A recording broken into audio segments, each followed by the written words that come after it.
तो फिल्म की शुरुआत होती है और हम निक और उसके बेटे को देखते हैं जो एक फ्यूल स्टेशन पर है।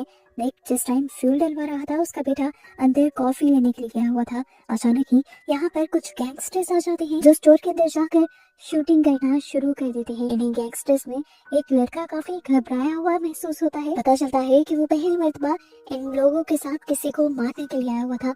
उसका साथी उसे कहता है क्या सोच रहे हो, मार दो उसे। निक का बेटा कहता है नहीं प्लीज मुझे मत मारो, लेकिन उस लड़के के साथ वाले साथी उस लड़के को इतना प्रेशराइज करते हैं कि वो निक के बेटे को शूट कर देता है और उसकी वहीं पर मौत हो जाती है। निक ने अपने बेटे के कातिल को पकड़ना चाहा और उसे पकड़ भी लिया। वो उसे अरेस्ट करवाना चाहता था लेकिन वो आदमी उसके हाथ से निकलता ही जा रहा था।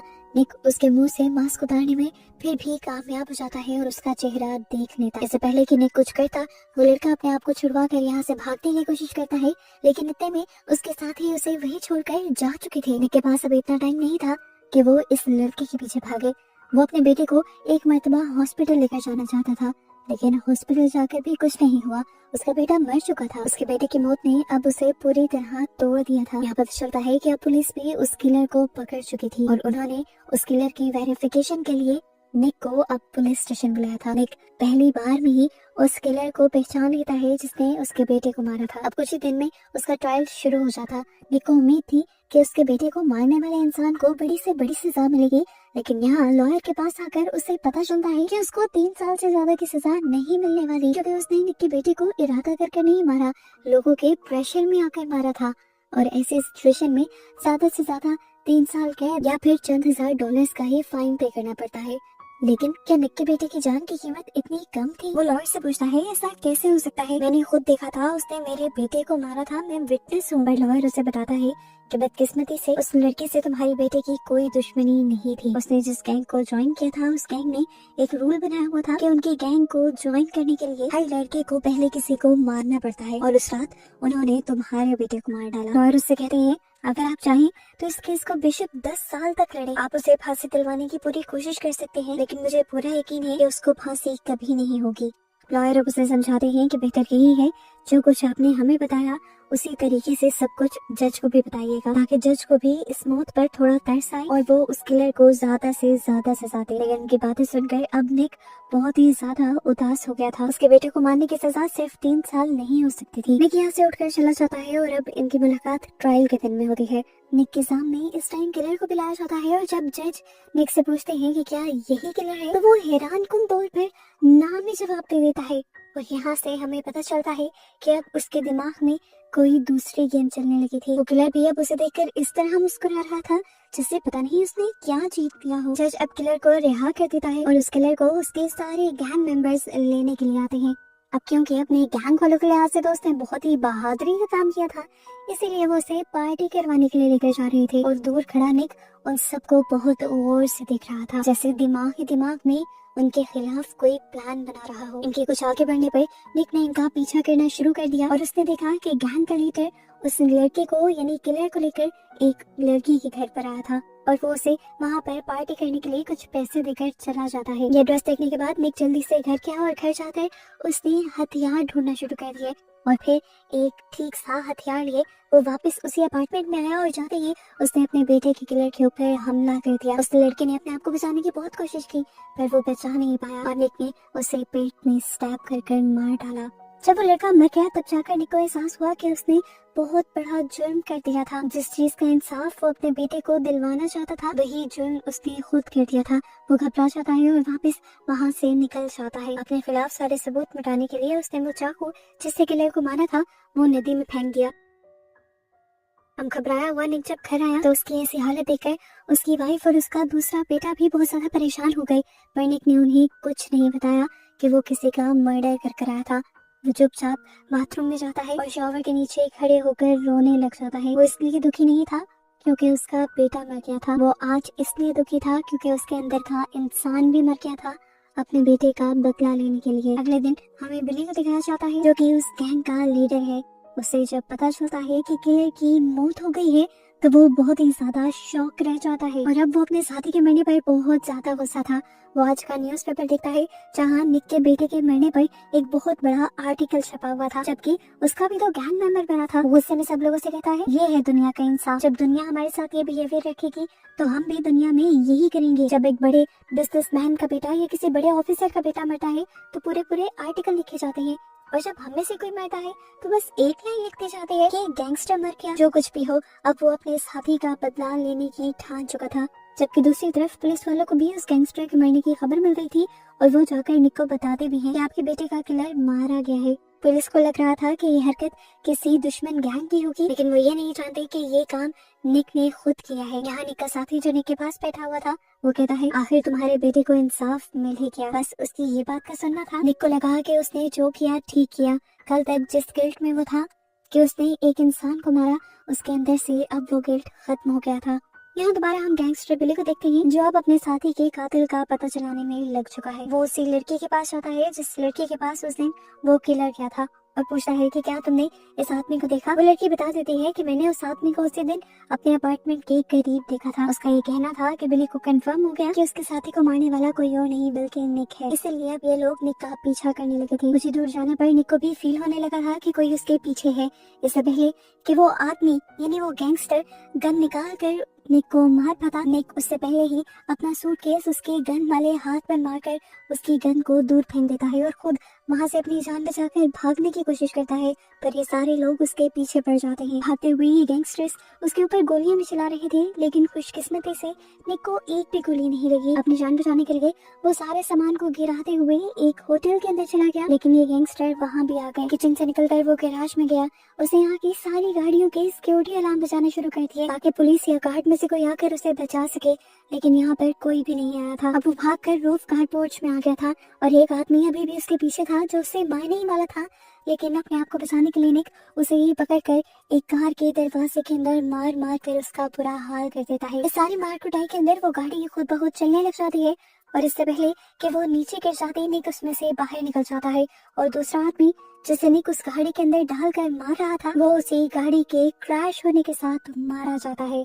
अब मौके का फायदा उठाकर वो भी जल्दी से कार लेकर यहाँ से निकल गया और निक के लोगों के हाथों बच गया। एक मुसीबत से निकला ही था कि दूसरी मुसीबत उसके सामने आ गई।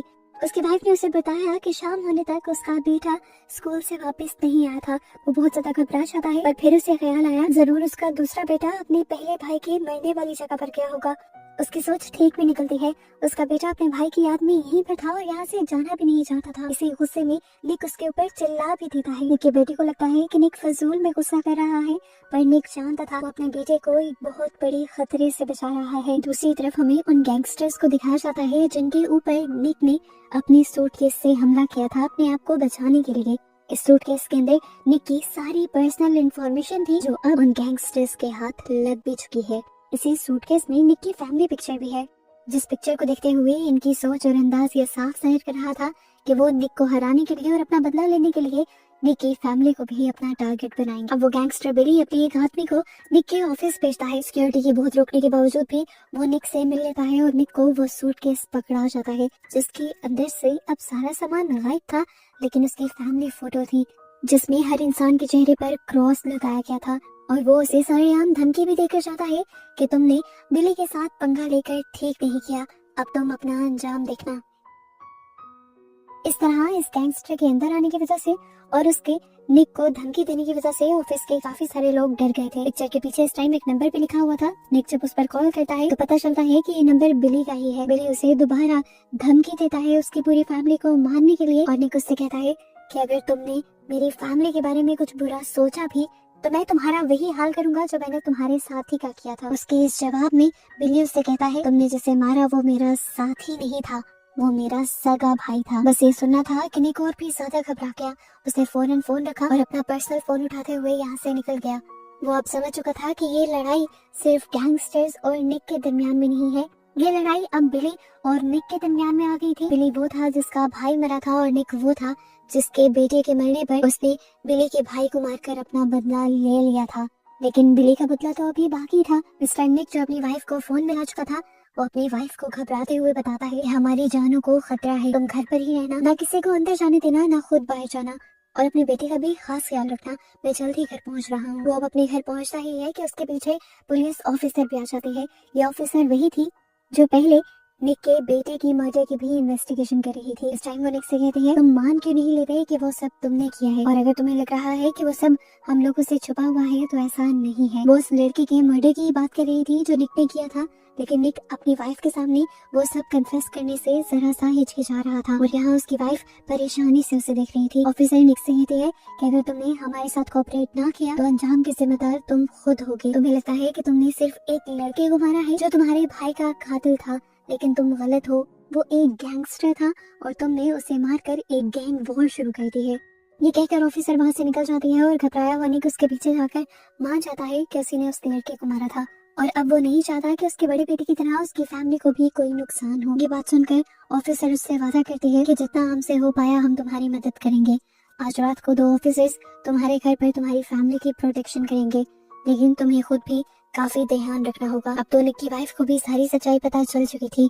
निक उसके सामने टूट जाता है और यहाँ उसकी वाइफ उसे ब्लेम करने के बजाय उसे सहारा देती है और कहती है, तुमने कुछ गलत नहीं किया, तुम ये सब सिर्फ अपनी बेटी का बदला लेने के लिए कर रहे थे। उसकी वाइफ अब उसे मुश्किल से ही सही लेकिन सुला देती है, और आधी रात को इनकी आवाज पुलिस की गाड़ी के हॉर्न से खुलती है। निक घबरा कर उठ जाता है। उसे लगा कि अगर पुलिस वाले अपनी गाड़ी का हॉर्न बजा रहे हैं तो जरूर कुछ खतरा है। उसने जब खिड़की से बाहर देखा तो पता चला कि हॉर्न बजाने वाले पुलिस वाले नहीं थे, बल्कि वो गैंगस्टर्स ही थे। और यहाँ खतरा छोड़ो, पूरी कयामत आ गई थी। उन पुलिस ऑफिसर्स को तो उन गैंगस्टर्स ने मार दिया था, और अब इन्हें मारने के लिए वो इनके घर के अंदर भी घुस जाते हैं। एक आदमी आते ही निक के ऊपर अपनी शॉटगन से हमला करने की कोशिश करता है, पर निक उसकी गोलियों से बच जाता है और बड़े ही ध्यान से फिर पीछे से उसके ऊपर हमला करते हुए उसकी गन छीन लेता है। फिर उसकी गन से पहले उसको और फिर उसके साथी को जख्मी करता है। इससे पहले कि अब वो खुद को भी यहाँ पर संभाल पाता, उसे अपने बेटे की और अपनी वाइफ की चीखें सुनाई देती है। निक भागकर उनके बचाने के लिए उनके पास पहुंचा तो उसने देखा कि अब उन दोनों को तो बिली के साथ ही कब्जे में लिए बैठे थे। निक के यहाँ आते ही बिली जरा सा भी तरस नहीं खाता और फिर उसके बेटे और उसकी वाइफ को उसकी आंखों के सामने शूट कर देता है। उसने बिली के यहाँ आने का इंतजार किया था ताकि बिली इनकी मौत को देख सके और उस दुख को सह सके जो पहले बिली ने अपने भाई के मरने पर सहा था। इससे पहले कि यहाँ पर निक भी कुछ रिएक्ट करता, बिली उसे भी गोली मारकर यहाँ से चला जाता है। उन्हें लग रहा था कि ये लोग मर गए, लेकिन किस्मत से बिली जिंदा बच जाता है। अब जब उसे होश आया तो वो हॉस्पिटल में था और गहरे सदमे में था। उसे लग रहा था कि उसकी पूरी फैमिली उसके हाथ से चली गई, लेकिन तभी उसे बताया जाता है कि उसका बेटा अभी भी जिंदा है लेकिन कोमा में है। उसकी ऐसी हालत देखकर निक और भी ज्यादा टूट जाता है और उसकी इस हालत का जिम्मेदार भी अपने आप को मानता है। वो अपने बेटे से कहता है कि मुझे माफ कर दो, अगर मैंने उस दिन लॉयर की बात मान ली होती तो कम से कम मेरे बेटे का कातिल जेल में होता और मेरा दूसरा बेटा मेरे पास होता। अब वो यहाँ से वापस अपने रूम में आ जाता है और ये फैसला करता है कि वो हर हाल में बिली को मार डालेगा, क्योंकि अगर उसने बिली को ना मारा तो बिली अपना बदला लेने के लिए चैन से तो नहीं बैठने वाला। वो जरूर निक और निक के बेटे के पीछे आएगा। अभी वो ये सब सोच ही रहा था कि यहाँ पर वही ऑफिसर आ जाती है जो उसे जिंदा देखकर हैरान थी। वो उसे कहती है, गॉड ने तुम्हारी लाइफ बचाई है, तुम शुक्र करो, और ये जो जंग तुमने शुरू की हुई है इसे प्लीज बंद कर दो, क्योंकि जंग में हर बार हर किसी का जिंदा रहना जरूरी नहीं। मैं जानती हूँ कि तुम ठीक हो, लेकिन इस जंग को कंटिन्यू रखकर तुम्हारा कुछ भी नहीं बचेगा। निक उसकी बातों पर अब कुछ भी ध्यान नहीं देता और यहाँ से बिना डिस्चार्ज फॉर्म लिए निकल जाता है। उसकी हालत अभी भी बहुत ज्यादा खराब थी। उसने देखा कि उसके सर पर भी काफी ज्यादा चोट आई हुई थी, लेकिन उसे अपनी किसी तकलीफ का ख्याल नहीं था। उसे अब ख्याल था तो अपने बदले का और अपने बेटे को बचाने का। घर आकर सबसे पहले उसने अपना हुलिया बदला। वो अपने आप को अब एक बड़ी लड़ाई के लिए ट्रेन करने लगा था। दर्द के बावजूद वो अपनी ट्रेनिंग पर बहुत ज्यादा मेहनत कर रहा था और साथ ही साथ बिली को मारने का एक प्लान भी बना रहा था और इस प्लान को पूरा करने की तैयारी भी कर रहा था। अब उसके पास जितने भी पैसे थे बैंक में, उसने वो सारे पैसे निकलवा लिए। अपने दोस्त के जरिए उसने बिली की इंफॉर्मेशन निकाली कि वो कहाँ कहाँ ज्यादा आता जाता है। उसे एक बार के बारे में पता चला और अब वो उस बार में इन्वेस्टिगेशन करने के लिए गया। उसने बाहर पे खड़े हुए आदमी से जब बिली और उसकी गैंग के बारे में पूछा तो ये लोग निक का ही मजाक बनाने लगे। अपने ऊपर बनते हुए मजाक से उसे भी गुस्सा आया और उसने सिर्फ मुंह से जवाब देने के बजाय यहाँ पर एक लड़ाई शुरू कर ली, जिसकी वजह से सब डर भी गए। निक की फाइटिंग स्किल्स अब इतनी अच्छी हो चुकी थी कि कोई भी बंदा अब उसके आगे टिक नहीं पा रहा था। अब वो एक इलीगल वेपन की शॉप पर जाता है वहाँ से कुछ बेहतरीन वेपन्स लेता है और उस वेपन्स के बदले वो उस आदमी को ज्यादा पैसे भी देकर जाता है। बातों ही बातों में वो आदमी पूछ लेता है कि तुम आखिर इन वेपन से करना क्या चाहते हो। निक भी अपनी लड़ाई सारी बता देता है और जैसे ही गन्स लेकर पीछे मुड़ता है तो उसे उस आदमी की गन लोड करने की आवाज आती है। निक इस टाइम कंफ्यूज हो चुका था। वो पीछे मुड़ा और उसने उस डीलर को देखा। डीलर इस टाइम हंस रहा था।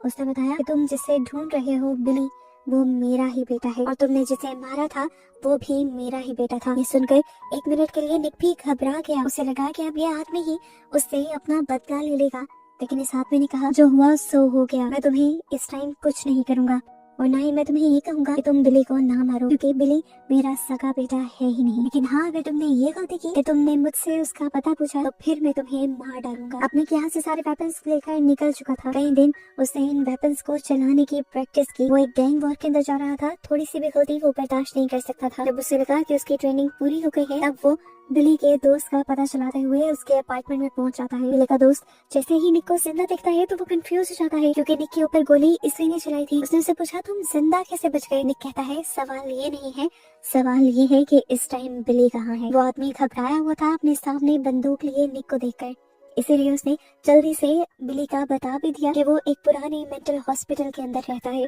निक उसकी बात सुनकर अब उसे कहता है अपने दोस्त को कॉल मिलाओ और उसे बताओ कि मैं जिंदा हूँ और उसे मारने आ रहा हूँ। घबराया हुआ वो आदमी जल्दी से फोन मिलाता है और बिली को निक के बारे में बताने लगता है, लेकिन बिली बिल्कुल भी डरा हुआ नहीं था। वो कहता है आने दो, मैं भी देख लूंगा उसे। वो इस टाइम गलत सोच रहा था कि निक एक पहले वाला शरीफ बिजनेसमैन है। वो नहीं जानता था कि एक हादसे ने निक को इतना बदल दिया होगा कि वो भी उन्हीं की तरह एक जालिम इंसान बन गया होगा। अब उसकी इस सोच को निक खत्म करने के लिए बिली के दोस्त को यहाँ पर शूट कर देता है, जिसकी आवाज फोन पर दूसरी तरफ बिली भी सुन पाता है। निक के इस हौसले को देखकर वो समझ गया कि अब उसको भी खतरा है, इसीलिए वो फौरन यहाँ से जाने का प्लान करता है और अपना सामान समेटने लग जाता है। इससे पहले कि वो यहाँ से निकल जाता है, यहाँ पर एक गाड़ी आकर रुकती है, पर इसमें निक नहीं था, इसमें उसी के डैड थे, जो उससे कहते हैं कि तुम यहाँ से भाग नहीं सकते, तुम्हें यही रहकर उसका मुकाबला करना होगा, क्योंकि उसके पास लाखों डॉलर्स की वेपन्स हैं। अगर वो यहाँ से भाग गया तो मुझे वो वेपन्स दोबारा नहीं मिल पाएंगे। तुम यही रहोगे, उसका मुकाबला करोगे, उसे मार दोगे ताकि मैं वो वेपन्स दोबारा हासिल कर सकूं। बिली को पहले ही बहुत ज्यादा गुस्सा भी था और डर भी था। ऊपर से उसके डैड का ये लालची एटीट्यूड उसे और गुस्सा दिला देता है और वो अपने डैड को ही यहाँ पर मार देता है, क्योंकि बचपन से ही उन्होंने बिली को अपने फायदे के लिए इस्तेमाल किया था और उन्हीं के इस एटीट्यूड की वजह से बिली एक गैंगस्टर बन गया था। खैर अभी वो ये सब सोच ही रहा था कि उसे बाहर एक बुरे एक्सीडेंट की आवाज आती है। पता चलता है कि ये निक ने एंट्री की थी। उसने अपनी कार को यहाँ पर बिली के साथियों के ट्रक के साथ क्रैश कर दिया था, जिसकी वजह से बिली का एक मेंबर यहीं पर मारा गया। उसके बाद उसने अपने वेपन्स उठाए और इस मेंटल हॉस्पिटल के अंदर चला गया। जहाँ जहाँ उसे अब बिली के आदमी नजर आ रहे थे, वो बिना सोचे समझे उनको शूट करता जा रहा था। इन वेपन्स ने उसकी लड़ाई को बहुत ज्यादा आसान कर दिया था। उसे तो ये भी याद नहीं रहा था कि उसने कितने आदमियों को मारा। ऐसा नहीं था कि बिली के लोग उसके साथ लड़ नहीं रहे थे, वो उस पर गोलियां चला रहे थे और निक खुद से बचने के लिए कवर भी ले रहा था। यहाँ तक कि अपने ऊपर पीछे से हमला करने वाले 1-2 गैंगस्टर को वो लड़कर मारता भी है, क्योंकि आज उसकी किस्मत उसका साथ दे रही थी। फाइनली अब वो बिली के सामने आ चुका था।